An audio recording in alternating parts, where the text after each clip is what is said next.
A paz do Senhor, adolescentes. Estamos aqui para mais uma aula. Sejam todos muito bem-vindos. Vamos orar para começar?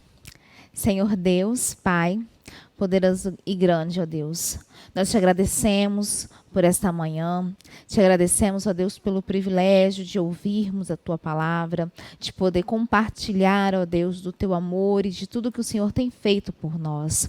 Vem estar conosco ao longo deste momento que passamos aqui. Nos dê, ó Pai, sabedoria na ministração, nos dê entendimento também na assimilação deste conteúdo. Faça-se presente entre nós, ó Deus, em nome de Jesus. Amém. Neste momento inicial de nossa aula, aproveito também para ceder um espaço para você ofertar. Este é um momento também muito especial.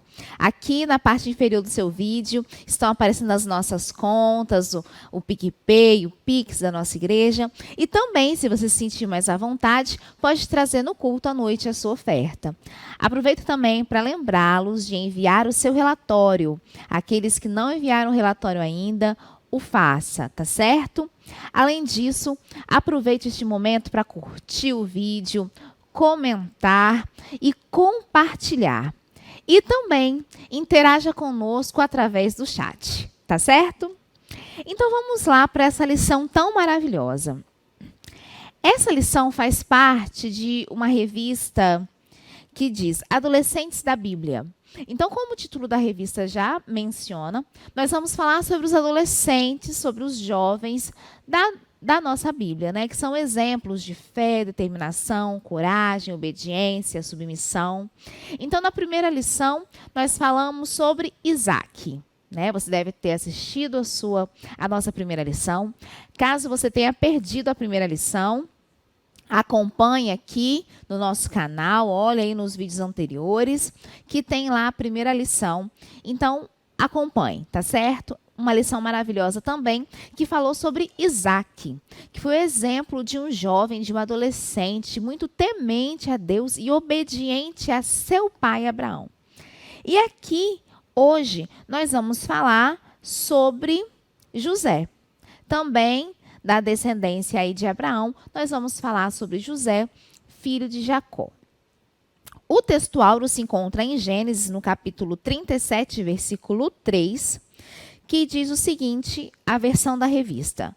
Jacó já era velho quando José nasceu, e por isso ele o amava mais do que a todos os seus outros filhos. Jacó mandou fazer para José uma túnica longa de mangas compridas. Essa é uma linguagem muito mais popular, né? Muito mais atualizada, digamos assim, mais moderna. Vejamos, então, na nossa versão da Bíblia Devocional, que está na página 159. Abram aí a sua Bíblia. Vocês, neste momento, já devem ter Bíblia aberta, a revista aberta, uma caneta, um lápis para anotar alguma coisa. Então, vamos lá na página 159 da nossa Bíblia Devocional. O textuário, no versículo 3 de Gênesis, capítulo 37, diz o seguinte. Israel amava a José mais do que a todos os seus filhos, porque era filho da sua velhice, e fez-lhe uma túnica de várias cores. Esse versículo tem muito conteúdo, e nós vamos analisá-lo ao longo dessa história.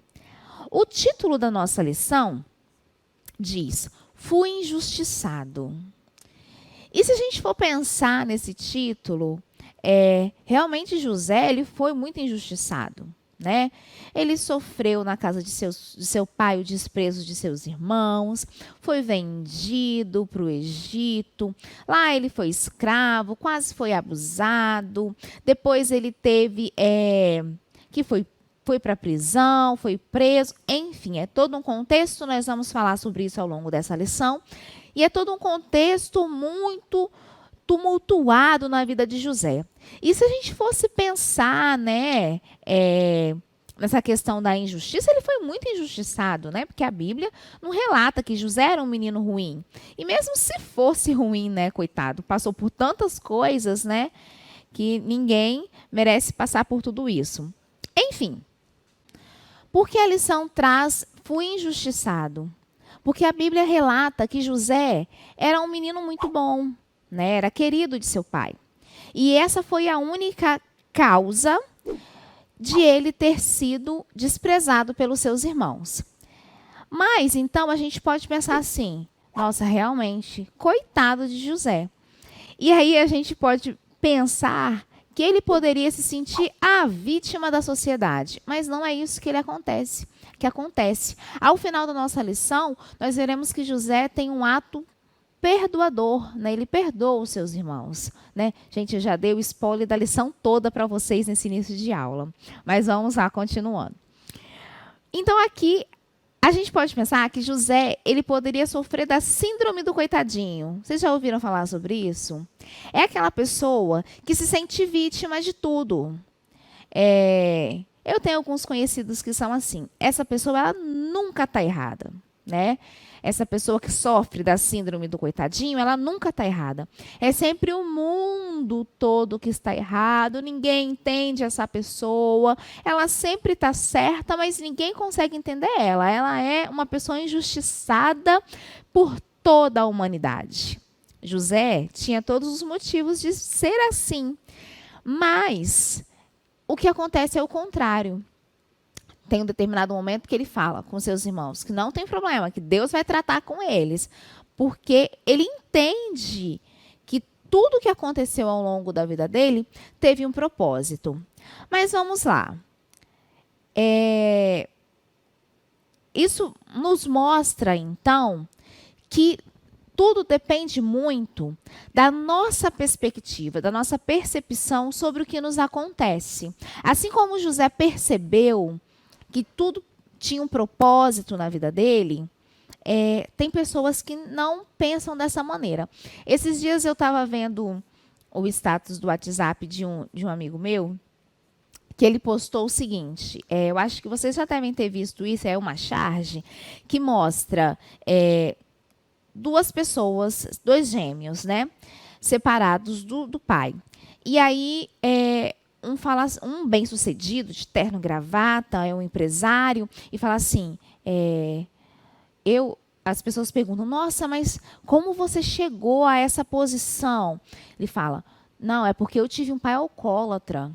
Ou seja, ele, a partir daquela situação que ele viveu com o pai dele, ele teve força, coragem para lutar e para ser alguém melhor, para vencer na vida. Aí ele diz assim, em algum lugar desse mundo, o meu irmão possivelmente está nessa mesma situação que eu. Deve ser uma pessoa bem-sucedida, né? Muito bem sucedida na vida. E aí, do outro lado, né, é uma charge dividida em 2 quadrinhos. E aí, do outro lado, aparece o outro irmão, com uma garrafa jogada, assim, aparentemente todo mal vestido, aparentemente bêbado. E ele, quando pergunta para ele, mas por que você está nessa situação? Aí ele diz, é porque meu pai era alcoólatra, né? Então, eu tenho um irmão que possivelmente está nessa mesma situação que eu. Esse irmão, então, o que ele pensou? O meu pai foi assim, eu estou replicando o exemplo do meu pai. O meu irmão possivelmente está nessa mesma situação. Então, o que eu quero dizer para vocês com isso? Tudo é uma questão de percepção. Os dois, é lógico que é uma situação, é uma ilustração, né?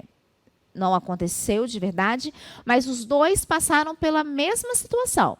Ambos tiveram contato com um pai alcoólatra.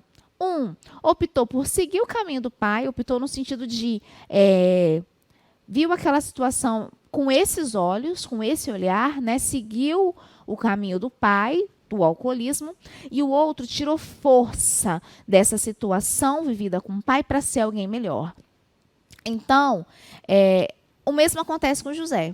Ele poderia olhar para trás e falar assim, ai, meu Deus, nossa, que situação chata, né? Os meus irmãos não gostavam de mim, me venderam, e eu estou numa situação tão ruim agora. Mas o que ele fez? Não, o oposto disso, né? Ele fez totalmente o contrário disso. Ele tirou dessa situação força para continuar no caminho que seu pai lhe tinha ensinado, no caminho do Senhor, e entendeu o propósito de tudo que ele passou. Então, isso eu estou falando para vocês, para que vocês possam entender que tudo na nossa vida, as situações boas e as situações ruins, podem nos ser úteis, né? Depende de como a gente encara a situação. O problema não é o problema, é como eu encaro esse problema, é como eu encaro essa situação. E isso é fantástico. E então vamos falar um pouco sobre José. A revista fala assim: um jovem sonhador. Mas quem era José? Quem era José? Acompanhe aí na sua revista, vai falando, eu vou falando mais resumidamente para vocês. José, então, ele era um jovem de 17 anos, um pouquinho mais velho do que vocês. Ele era neto de Abraão, filho mais amado de Jacó. E daí, gente, essa parte do textuário de vocês, e também fala nessa parte introdutória da revista, já é sinal de problema. Por quê? Já remete lá com Isaac e Rebeca, que Isaac amava Esaú e Rebeca amava Jacó. E aí isso deu um problemão lá com Rebeca e Isaac, né? Tanto que Esaú e Jacó tiveram um desentendimento um conflito tão grande entre eles lá, que Jacó chegou a roubar a bênção do primogênito Esaú. E daí Jacó tem que sair fugido da casa de seu pai, e Esaú fica se lamentando, né, lá porque Jacó roubou a bênção dele, e Jacó vai morar em um outro lugar, na casa dos parentes de sua mãe. Lá, assim como ele enganou seu irmão, ele é enganado pelo tio, né? Lembram dessa parte da história? Vocês vão entender onde eu quero chegar. E aí ele é enganado pelo tio, e daí ele trabalha 7 anos, né, para ganhar uma determinada moça, mas aí depois o tio engana ele, dá a irmã mais velha, e ele tem que trabalhar mais 7 anos para ganhar mais nova. Aí ele casa, enfim, tem vários filhos. Só que ele tem um filho mais desejado, que era justamente filho com a esposa que ele mais amava. E aí o que acontece? Ele repete o mesmo erro de seus pais. Ele ama mais um filho do que os outros. Então, o que eu quero dizer com isso, irmãos? Que a gente precisa aprender. Eu já falei isso aqui em alguma aula, né? A gente precisa aprender com os erros das outras pessoas, né? Jacó, ele percebeu o problemão que deu na casa dele, na casa dos pais, né? O fato de um pai amar mais a um do que o outro. Mas ele replica a mesma situação. Daí a gente podia pensar assim, né? Mas coitado, ele tinha mais afinidade com José, ele amava mais ele, tudo bem. Mas daí, gente, ele só não amava, não. Ele demonstrava mais amor por essa pessoa do que pelos outros. Tanto que o que ele faz, diz aí no nosso textuário, ele faz uma túnica para José. Mas não é uma túnica qualquer também. É uma túnica colorida e de mangas... Mas também não é uma túnica qualquer, é uma túnica colorida, de mangas longas. E aí, mais para frente, eu vou falar o significado disso aí. Então, vamos lá. Então, nós já sabemos que José tinha 17 anos, ele era neto de Abraão, filho mais amado de Jacó, e ele tinha uma túnica colorida. Ok? Então, essa é a pessoa de José. E mais o que? Diz aí no nosso primeiro tópico, ele era um jovem sonhador. Eu achei interessantíssima essa parte da lição, porque tudo ao longo da vida de José passa pela questão dos sonhos, interpretação de sonho, e isso é muito simbólico na vida de José. E ele era um jovem sonhador, mas ele não era sonhador de barriga cheia, não. Os sonhos dele tinham um propósito. Então, ele tem uma série de sonhos, ele compartilha com seus irmãos, ele compartilha com seu pai. E aí, esses sonhos que ele tinha começam a incomodar a sua família, até mesmo o seu pai começa a se sentir meio incomodado. Mas, diferente dos seus irmãos que ficam incomodados, ficam com raiva de José, seu pai fica incomodado, mas guarda aquilo no coração. Esses sonhos falavam sobre o quê? Falavam que José, em algum momento da vida, ocuparia um lugar de liderança, que até os seus irmãos e o seu pai se dobrariam perante ele. Isso realmente acontece, gente. Então, por isso que eu falo que José, ele não era um sonhador de barriga cheia. Ele era um sonhador, mas sonhos proféticos mesmo. E qualquer um de nós pode ter esse dom. Nós precisamos orar e buscar e pedir a Deus dons. Tanto o dom de sonhar, de profetizar, mas também o dom de interpretar esses sonhos. Então, José ele era um jovem sonhador. Ele era um jovem muito sábio, ele era um jovem sonhador. Porque além dele sonhar, já mais velho, ele consegue interpretar os sonhos das outras pessoas. Então, falamos já sobre a pessoa de José. O tópico 2 diz assim: injustiçado dentro de sua própria casa. Por que injustiçado dentro de sua própria casa?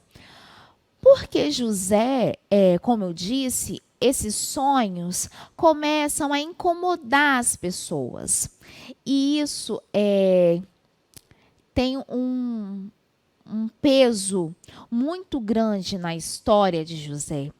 Porque ele não conseguia sonhar e guardar para ele. Ele sonhava, mas ele tinha tanta vontade de que aquilo se realizasse logo, e ele sabia que aquilo que ele estava sonhando não era um sonho de barriga cheia, que ele queria contar para as pessoas, né? Ele queria contar para os seus irmãos, contar para o seu pai. E aí ele começa esses sonhos começam a incomodar os outros.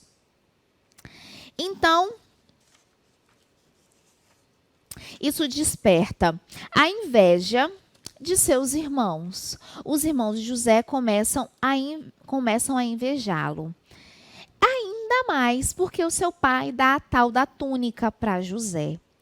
E aí, a primeira vez, lá quando eu era mais jovem, né, que eu li essa parte, uma túnica, eu falei assim, tá, é uma túnica bonita, colorida. Os seus irmãos ficaram com ciúme só por causa disso? Nossa, que inveja, por causa de uma roupa.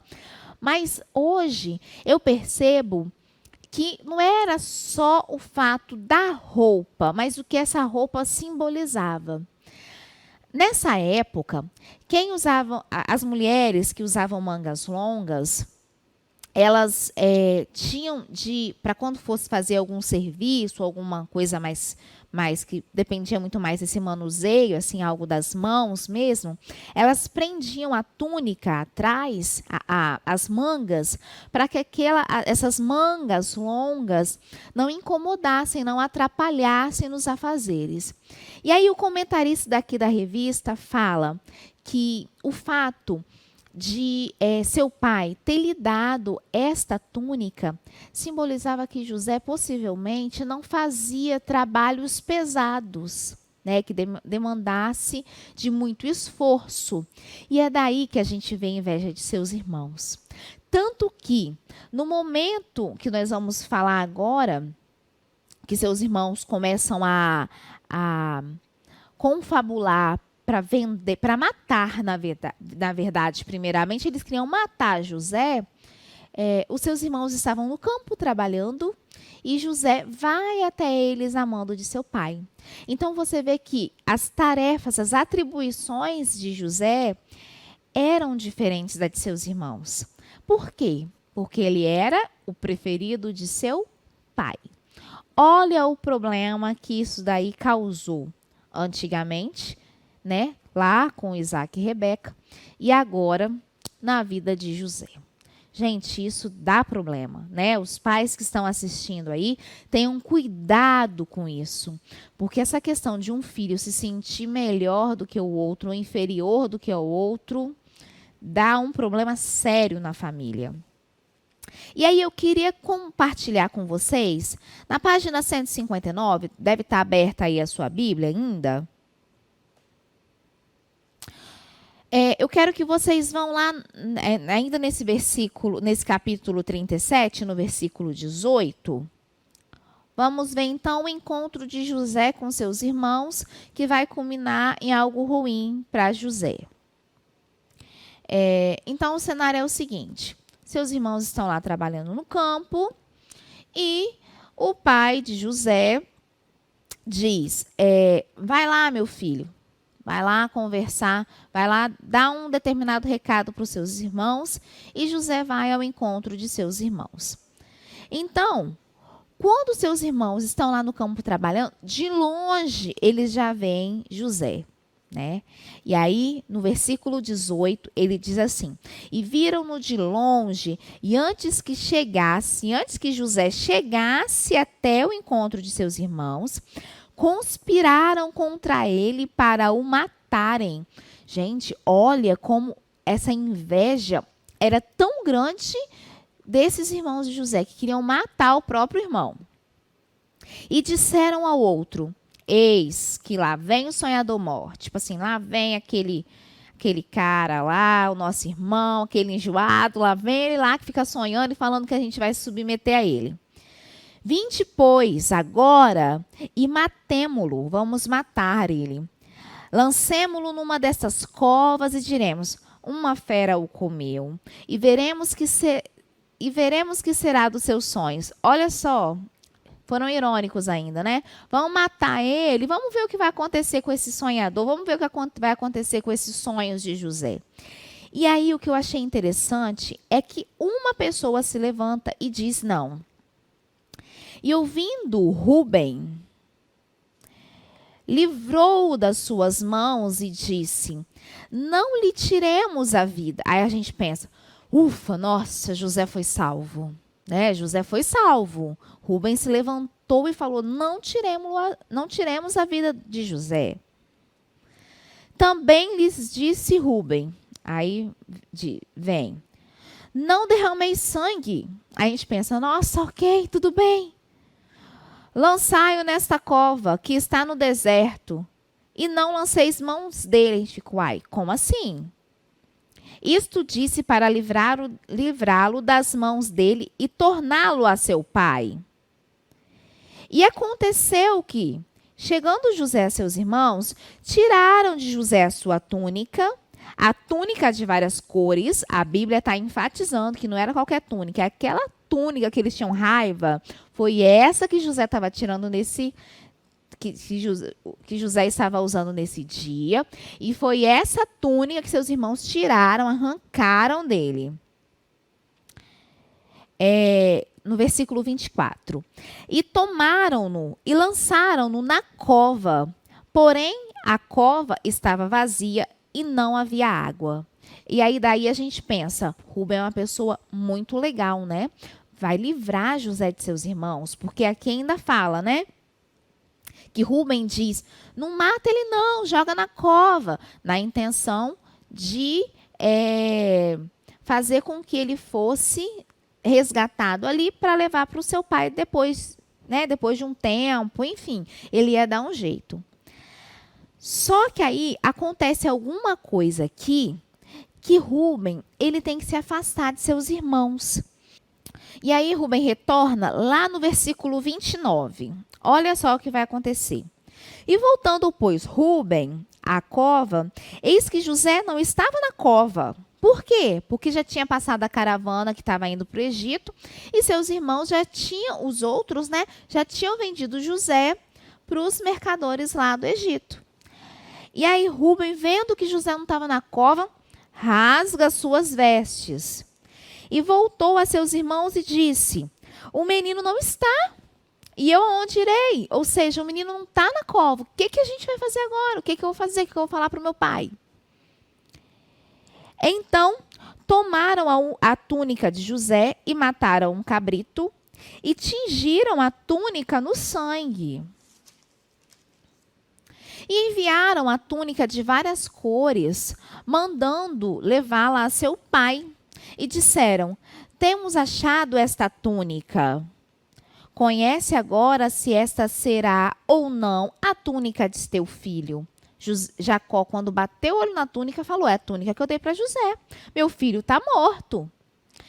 E Jacó, então, conheceu a túnica e disse: é a túnica de meu filho.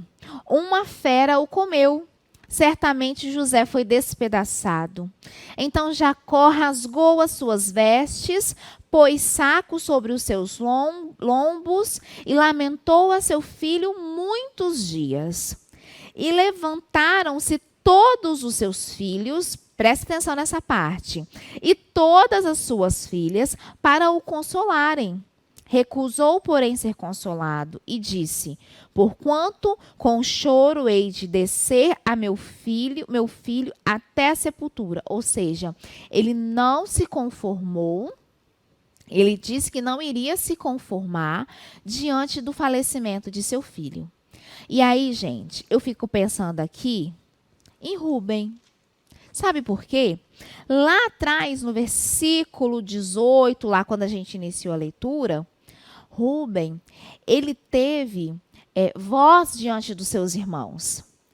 Só que por alguma razão, ele não falou: para com isso agora, que eu vou levar José para o nosso pai, que o que vocês estão fazendo é errado. Ele não teve essa coragem. Ele se levanta diante de seus irmãos, ou seja, ele é um irmão que ele é ouvido pelos outros. Porque ele fala: não vamos matar não, vamos jogar numa cova. E seus irmãos realmente não matam José naquele momento ali. Eles lançam o José na cova e nem depois eles vão matar José, né? Eles vão vender lá para o Egito, mas eles não vão matar. Ou seja, Rúben era um irmão que ele era ouvido pelos outros. Mas ele, de uma certa forma, ele se conforma com aquela situação. Ele tem medo de seus irmãos brigarem com ele também, afligi-lo de alguma forma.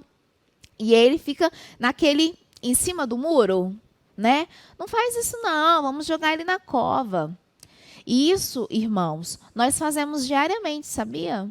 No momento em que nós ocultamos que nós somos cristãos ou nos ocultamos o nosso conhecimento, o nosso entendimento diante de algumas situações, nós estamos fazendo como Rúben. Estamos vendendo José, estamos, de uma certa forma, jogando José na cova, sabe? Só que no sentido aqui, jogando Jesus Cristo na cova, a nossa fé na cova, né? Isso é muito pesado, mas é verdade. Porque nós não podemos nos conformar com a situação que está a nossa sociedade, com o que nós escutamos na nossa sala de aula, né? Que um amigo fala, que uma pessoa do mundo, um ímpio vai falar, um ímpio às vezes vai querer falar alguma coisa com você, e você se conforma com aquilo dali? Não. Esse não é o seu posicionamento. O seu posicionamento enquanto cristão é dizer: não, nós não vamos fazer isso. Nós vamos levar José, nosso pai, não vamos jogá-lo na cova, não vamos matar, não vamos fazer nada. Porque deveria ter sido isso que Rúben deveria ter feito, né? Então, eu fico imaginando Rúben agora, né, vendo seu pai chorando por dias e mais dias, lamentando e dizendo que não ia se conformar com a morte do filho até que ele próprio morresse. Então, o que Jacó está falando aqui é que ele vai levar essa dor para o túmulo. E eu fico imaginando o sentimento de Rúben. Ele poderia ter feito com que essa dor de seu pai não acontecesse. E isso é muito triste, irmãos. Nós precisamos ter um cuidado com relação a isso. Mas tudo estava nos planos do Senhor, né? Deus, quando tem um plano nas nossas vidas, não adianta as intempéries do mundo se levantarem contra nós. Se Deus tem um plano traçado, um propósito conosco, vai acontecer. E esse é justamente o nosso terceiro tópico. Deus honra José no Egito. Então, José ele é vendido para o Egito, na casa de Potifar. Lá, um rapaz de 17 anos, muito bonito. José era muito bonito. E ele é assediado pela mulher de Potifar. Potifar era um homem muito importante no Egito. e aí possivelmente, né, ficava muito tempo no trabalho, e a mulher ficava em casa. E olha o que ela faz. Ela, em determinado momento, quando José vai até a casa dela, ela está sozinha, sem nenhum empregado dentro da casa. E ela canta José. Ela se oferece para ele, né? E aí ele sai correndo. Ele sai correndo. Irmãos, isso é difícil. Um jovem de 17 anos, com os hormônios à flor da pele, sai correndo de uma mulher? Pensa numa casa toda vazia? Isso demonstra o quê? O amor de José por Deus, o amor dele pelos preceitos que seu pai lhe tinha ensinado. Mas aí chega Potifar e a esposa conta aquela conversa, enrola lá a Potifar. E Potifar fica ao lado de sua esposa, né? Fica do lado dela. E José, então, é lançado na prisão. Coitado de José, gente. José, a síndrome do coitadinho, né? Ele foi vendido, quase foi morto pelos seus irmãos. Foi lançado na cova, foi vendido para o Egito. Aí ele chegou no Egito, começou a se dar bem no trabalho, na casa de Potifar. Achou que assim, nossa, tô bem, né? Pelo menos na minha área profissional tá ok. Tô me dando bem aqui. Ele já era uma espécie de chefe, de líder. Lembra do sonho dele? Ele era uma espécie de líder na casa de Potifar. E aí, quando ele acha que está tudo ok, tudo dando certo, vem a mulher de Potifar, arma toda essa cilada para ele e vai ele para a prisão. Para um outro tipo de cova, né, coitado?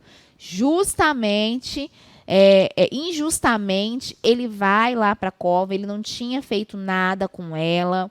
Ele que, né, sofreu essa cantada da mulher de Potifar, mas aí ele é lançado na prisão.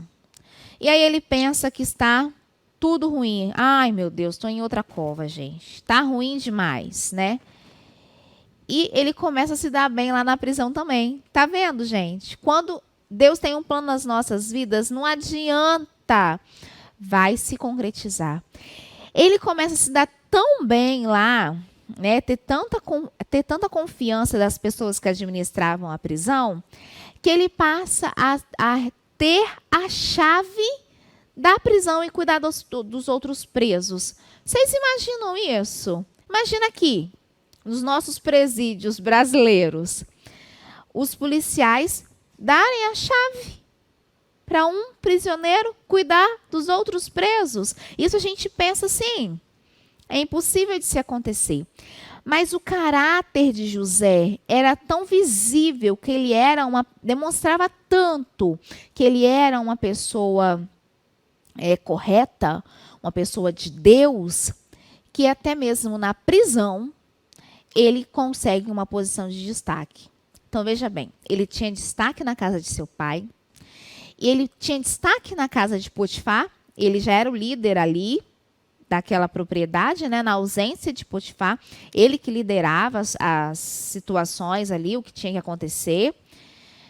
Ali na prisão, ele também tinha uma certa liderança, porque ele tinha a chave da prisão e cuidava dos outros presos. Então, por que eu falei, lembra do sonho? Lembra do sonho dele? Que no sonho ele tinha uma posição de liderança diante de seus irmãos? Está acontecendo. Não teve jeito, seus irmãos fizeram o que fizeram. Mas por onde ele passava, ele ocupava um lugar, um cargo de liderança. Então, Deus honra José no Egito. É o título desse tópico. Deus honrou tanto a José no Egito que ele, mais ao fim, lá vou eu dando mais um spoiler, né? Ele é a pessoa que vai governar o Egito, né? Depois do faraó, ele é a pessoa que vai ali gerir o Egito. Então vejamos no tópico 4, o poder do perdão. Então, José está ali na prisão, ele tem a chave ali da prisão, ele tem uma certa posição de liderança ali, e dois prisioneiros, que eram o copeiro e o padeiro real, têm sonhos. E ele interpreta o sonho dessas pessoas. Veja bem, lá no início, quando ele tinha os 17 anos dele lá, ele era um sonhador, ele sonhava as coisas. Agora, mais do que isso, ele consegue interpretar a situação, né? Interpretar o sonho das pessoas. E ele diz que um vai ser condenado culpado e o outro vai ter o seu cargo restituído. E isso realmente acontece, né? Isso realmente acontece da maneira como José irá interpretar os sonhos. E daí o copeiro volta lá pro rei Faraó, né? Para Faraó, e José, coitado, fica lá na prisão. A síndrome do coitado. Fica lá na prisão, José, e diz: olha, quando você estiver lá perto de Faraó, lembra de mim, não esquece de mim, não. Mas o funcionário real volta para lá, né, para os seus afazeres, e no meio de tanta coisa, acaba esquecendo de José. Acaba esquecendo de José. Até que Faraó tem sonhos e que ninguém consegue interpretar. E aí ele se lembra: mas espera aí.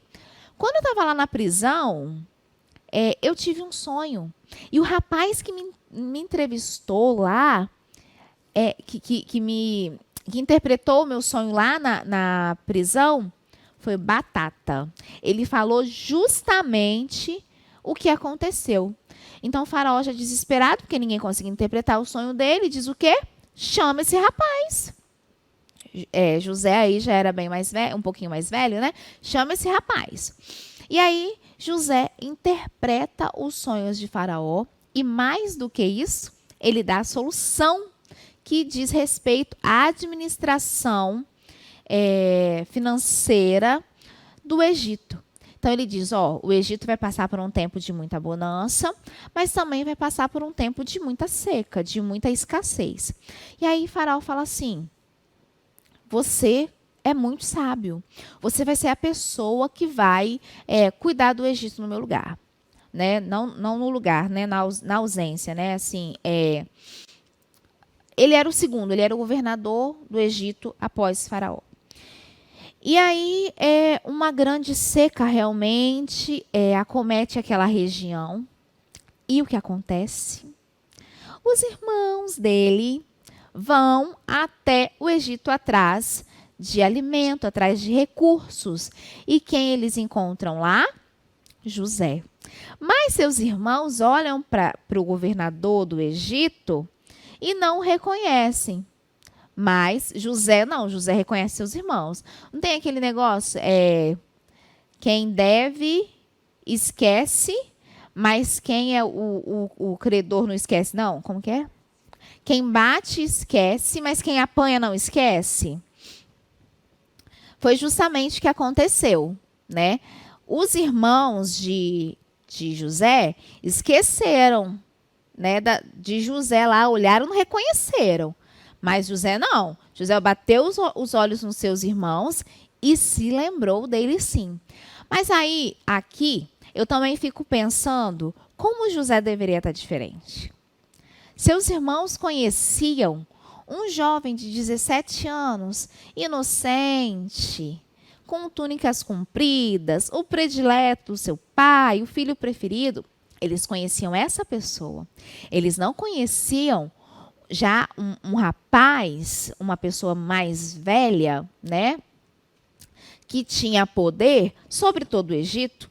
E eles nunca iam imaginar que aquela pessoa cheia de poder ali era o seu irmão. Jamais, gente, inconcebível mesmo. Eles não iam pensar nisso. Eles achavam que, nesse momento, o seu irmão José estaria morto. Então, aí, José, ele faz elabora todo um plano lá, e aí ele percebe que os seus irmãos tinham mudado, né, e manda lá chamar o seu pai. E aí eu imagino Jacó agora encontrando com o seu filho, né, depois de tanto tempo, já sem ter esperança mais, né? Achava que seu filho estava morto. Ele encontra José numa situação tão melhor, né? Pelo menos no sentido econômico, né? Na vida profissional, digamos assim, ele estava muito bem sucedido, né? Ele tinha muita responsabilidade sobre de José dependia toda todo o sustento do Egito, né? Então você vê como ele era um jovem muito inteligente, uma pessoa muito inteligente, uma pessoa muito sábia, né? Então, gente, o que é interessante é que José, então, lembra que eu falei lá no início da aula da perspectiva da situação, da sua percepção? Ele fala para seus irmãos que ele entende o porquê daquilo dali. E que, de uma forma ou de outra, foi bom aquilo acontecer, porque para que hoje, naquele momento, né, ele tivesse condição, sabedoria para gerir tudo o que ele precisava fazer, né? Ele tivesse equilíbrio emocional, ele tivesse sabedoria mesmo. E então nós vemos que José, ele foi um rapaz ele foi uma pessoa que ao longo de toda a vida dele, ele não se deixou corromper por onde ele passou. Ele não se deixou corromper com nada, com o mundo. Mas ele teve a sua postura muito bem firmada, né? E é um exemplo para nós, para todos nós. E mais do que isso, eu já estou caminhando para a conclusão. José, ele foi um rapaz, ele foi uma pessoa de muita fé. Por que eu estou falando isso? Em Gênesis, no capítulo 50, diz que, vou ler bem rapidamente, diz assim: e disse José a seus irmãos: eu morro. Já lá no final, ele já está, né, no leito de morte. Mas Deus certamente vos visitará e vos fará subir desta terra, para a terra que jurou a Abraão. Então ele está falando assim: estou morrendo hoje, estou morrendo, mas Deus certamente vai visitar o seu povo. E ainda não é no Egito a terra prometida, né? Deus prometeu uma terra a Abraão e essa terra vai chegar para seu povo. Então ele disse, né? Deus jurou a Abraão, a Isaac e a Jacó. E José fez jurar os filhos de Israel, dizendo: certamente vos visitará Deus e fareis transportar os meus ossos daqui. Isto lá em Gênesis 50, no último capítulo de Gênesis. Aí acontece toda aquela questão de Moisés, que vai lá, né? Esse faraó que era amigo de José morre, aí o povo começa a ser escravizado, maltratado, né? Aí vem Moisés, Deus cumpre na vida de Moisés a retirada do povo dali para caminhar até a terra prometida. E o que Moisés faz? Lá em Êxodo capítulo 13, versículo 19, Moisés leva os ossos de José. E diz assim: e tomou Moisés os ossos de José consigo, porquanto havia este estreitamente juramentado aos filhos de Israel, dizendo: certamente Deus os visitará. Fazei, pois, subir daqui os meus ossos convosco. Então Moisés, ele cumpre o que José, lá atrás, por fé, tinha feito as pessoas jurarem. Ou seja, ele dizia: eu não quero morrer aqui. Nem que sejam os meus ossos, mas eu quero que os meus ossos sejam enterrados lá na terra prometida. Aqui eu não quero ficar, não. Não é nessa terra. Nem na sua morte ele se corrompeu com o mundo. Olha que coisa linda, irmãos. Isso mostra como nós devemos ter uma postura de retidão, né? Não como Rúben lá, que se conformou de uma certa forma, se calou diante daquela situação que ele poderia ter evitado diante de seus irmãos, né? Mas que nós possamos ser como José, guardar os preceitos de Deus e ter ousadia para por onde nós passarmos, demonstrar através de nossas ações que esses preceitos nos regem. Amém, irmãos? Que nós possamos ter guardado tudo isso tudo que nós temos aprendido aqui na nossa igreja, nas nossas lições da IBD, por meio das nossas leituras devocionais, que nós possamos guardar no nosso coração e na nossa mente. Vamos orar? Espero que você tenha aproveitado essa aula tanto quanto eu aproveitei. Amém? Senhor Deus e Pai, na Tua presença estamos mais uma vez para agradecê-lo, Senhor, por este momento. Muito obrigada, Deus, por essa mensagem, por essa palavra que traz tanto, ó Deus, confronta ao nosso coração, que traz, Senhor Jesus Cristo, uma forma de nós percebermos, ó Deus, o quanto nós precisamos melhorar, o quanto nós precisamos, ó Deus, deixar, ó Pai, de conformismo, mas que nós possamos ter uma atitude de confrontamento, Pai, de confrontar o mundo, confrontar, ó Pai, aquilo, Senhor Jesus Cristo, que vai, Senhor Jesus Cristo, longe do que o Senhor nos estabelece, do que o Senhor nos traz, ó Deus, através da Tua palavra. Vem estar conosco ao longo deste dia e ao longo desta semana. Em nome de Jesus, ó Deus, nos governe a nossa história, a nossa casa. Em nome de Jesus. Amém.